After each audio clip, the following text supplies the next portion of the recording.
అదరం మధురం వదనం మధురం నయనం మధురం హసితం మధురం హృదయం మధురం గమనం మధురం మధురాధిపతేరఖిలం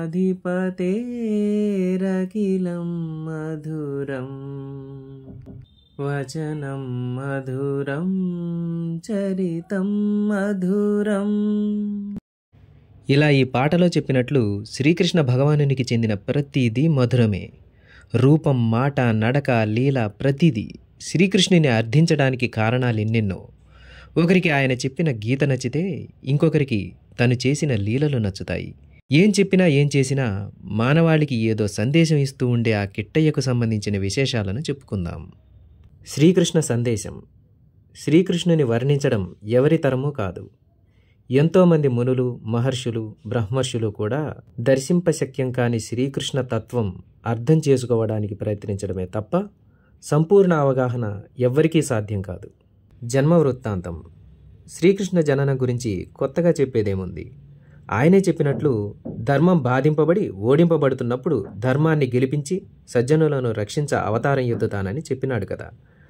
అందుకే అత్యాచారాలు చేస్తున్న మేనమామ అయిన కంసుడు, శిశుపాల దంతవక్రులుగా జన్మించిన జయ విజయులను సంహరించ శ్రావణ మాసంలో కృష్ణపక్షంలో అష్టమి నాడు దేవకి అష్టమ గర్భంలో జన్మించాడు. సాధారణంగా మన వాళ్ళు అంటూ ఉంటారు, ఏదైనా పని చెయ్యబోతే అష్టమి మంచిది కాదు, పని సఫలం కాదు అని. అటువంటి చెడ్డది అపశకనం అనే రోజున దేవాది దేవుడు జన్మించాడు. ఇప్పుడు చెప్పండి, ఏది మంచి రోజు, ఏది చెడ్డ రోజు? మనం చేసే పని మంచిదై సంకల్పం గట్టిదై ఉంటే ప్రతిదీ మంచి రోజే. రూప సందేశం. కన్నయ్య నల్లనివాడు, నీలమేఘశ్యాముడు, అందమైనవాడు అని చెప్తారే, మరి నల్లనోడు అందగాడెలా అయ్యాడు? 8 మంది భార్యలు, 16,000 మంది గోకులంలోని గోపికలు ఆ ముగ్ధ మనోహరిని చూసి ఏ విధంగా ఆకర్షితులయ్యారు? మన ప్రమాణాల ప్రకారం తెల్లగా మెరిసిపోవాలి కదా. చూశారా, అందానికి, రంగుకు, ఎత్తుకు, కొలతలకు సంబంధమే లేదని, అందమైన మనసు ఉంటే చాలని తెలుస్తోంది కదా. వెన్న దొంగ. బాలకృష్ణుడు గోకులంలోని ఇండ్లలో దాచుకున్న వెన్నను దొంగిలించి తాను తిని మిగతా పిల్లలకు పంచిపెట్టేవాడని, పాలు పితకక ముందే ఆవు దూడలను విడిచిపెట్టి ఆవు పాలు మొత్తాన్ని దూడలను తాగించేవాడని ఆరోపణ. సంపద దాచుకోవద్దు, అభివృద్ధి చెందడం అంటే మన చుట్టూ ఉన్నవాళ్ళు ఆకలితో అలమటిస్తూ ఉంటే మనం డబ్బు దాచుకోకూడదని చెప్పడానికి వెన్న దొంగిలించి పంచేవాడు. ఇక తల్లిపాలు బిడ్డలకు సొంతం, కానీ దూడలు సరిగ్గా కడుపు నిండా తాగకుండానే పాలన్నీ పితుక్కోవడం మంచిది కాదు అని ఈ కృష్ణలీల సందేశం. గోవర్ధన గిరిధారి. మనకు వర్షాన్నిచ్చేది గోవర్ధన పర్వతం అని, దాన్ని పూజించడం మేలు గాని ఇంద్రుడిని పూజించడం ఎందుకని కృష్ణుడు గోవర్ధన పర్వతాన్ని పూజింపజేస్తాడు. దానికి ఆగ్రహించిన ఇంద్రుడు భారీ వర్షం కురిపించగా శ్రీకృష్ణుడు గోవర్ధన పర్వతాన్ని తన చిటికెన వేలిపై నిలిపి గోవులను, గోకులంలోని ప్రజలను కాపాడాడు. ఇక్కడ కూడా చూడండి, వర్షం అనేది పర్వతాలు, చెట్ల వల్ల పడుతుంది కానీ దేవతల వల్ల కాదు అని ఈ లీల ద్వారా చెప్పడం జరిగింది. 16,008 మంది గోపికలు, భార్యలు. చాలామంది విమర్శలు చేసేవారు అనే మాట 16,008 మందిని పెళ్లి చేసుకున్నాడని. అందులో 16,000 మంది నరకాసురుని దగ్గర బందీలుగా ఉండేవారు. నరకాసురుని అత్యాచారాలకు బాధితులైన ప్రజలు మొరపెట్టుకుంటే శ్రీకృష్ణుడు సత్యభామ సమేతుడై వాడిని సంహరిస్తాడు.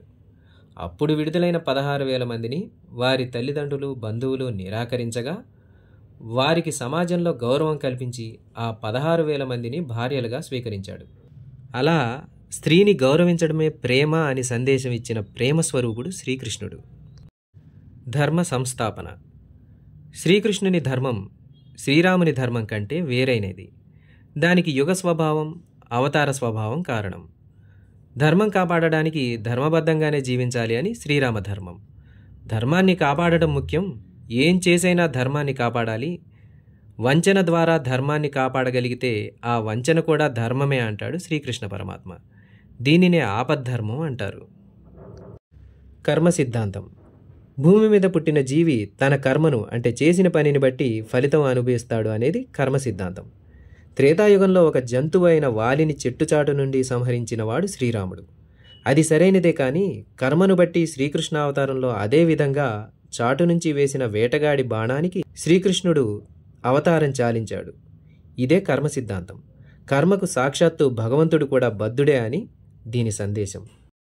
ఇదే సందర్భంలో కర్మ ఎంత బలీయమైనదో చెప్పుకోవాలి.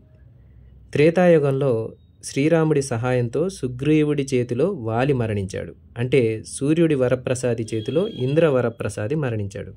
అదే ద్వాపర యుగంలో అర్జునుడు అంటే ఇంద్రవరప్రసాది చేతిలో కర్ణుడు అంటే సూర్యవరప్రసాది మరణించాడు. ఇది కర్మ సిద్ధాంతం. భగవద్గీత ఎందరో పాశ్చాత్యులు, ఐన్స్టీన్ వంటి శాస్త్రవేత్తలు కూడా అంగీకరించే విషయం ఏంటంటే భగవద్గీత అనేది అత్యంత శాస్త్రీయమైన గ్రంథమని. థియరీ ఆఫ్ రిలేటివిటీ అనే దాన్ని భగవద్గీత నుంచి స్ఫూర్తిగా తీసుకున్నానని స్వయంగా ఐన్స్టీన్ చెప్పడం జరిగింది.